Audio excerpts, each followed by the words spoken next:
I do want to talk about, though, how much this affected SBF, the way he did business. In case you're unaware, SBF and Tara McAulay, who founded Alameda Research, they're both effective altruists. And so was Caroline Ellison. So a lot of the people involved in, or she sort of was. I know Sam Trabucco as well. Like a bunch of these people who were involved in this were effective altruists, and they took it very, very seriously. There's a document shown in one of these lawsuits or whatever, where it shows that Sam Bankman-Fried made a list of what he was doing that was harming people versus the good that he was doing or future good that he could do, and how he was trying to weigh those concerns and weigh them actually like monetarily.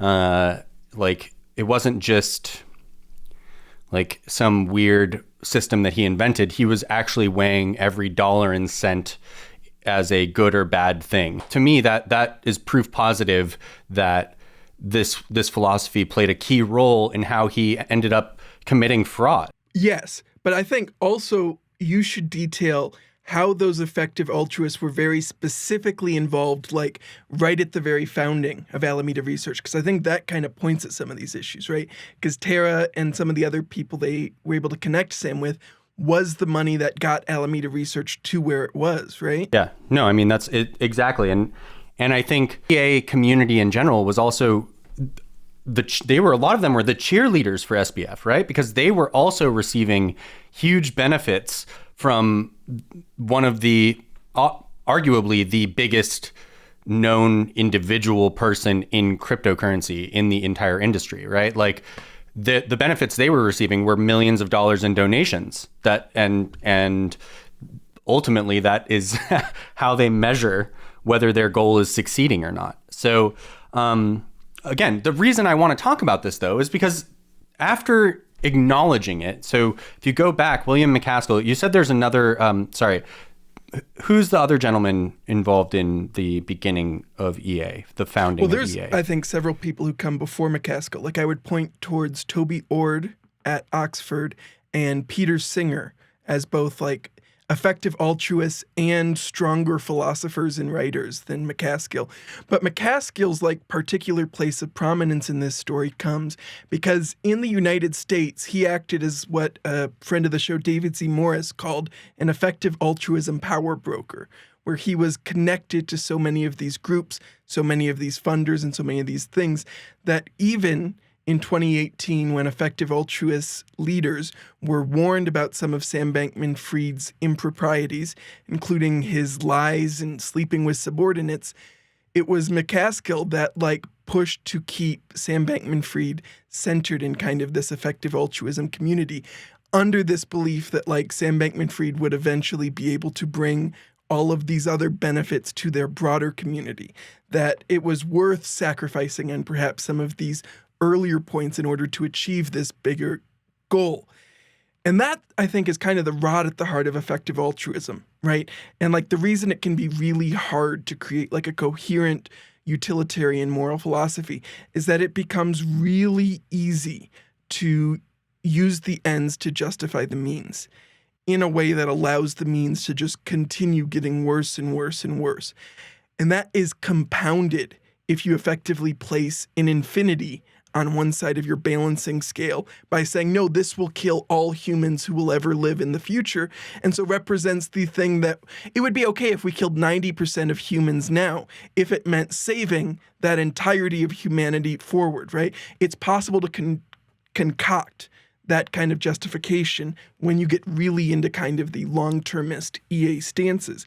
And that has just obvious harms. Well, it's funny that you say this because I'm looking, so just to be clear to everyone, MacAskill did address this right around when FTX collapsed back in November. So he did address this. And what he specifically said talks about what you are exactly suggesting. He says, for years, the EA community has emphasized the importance of integrity, honesty, and the respect of common sense moral constraints. If customer funds were misused, then Sam did not listen. He must have thought he was above such considerations. A clear-thinking EA should strongly oppose ends justify means reasoning.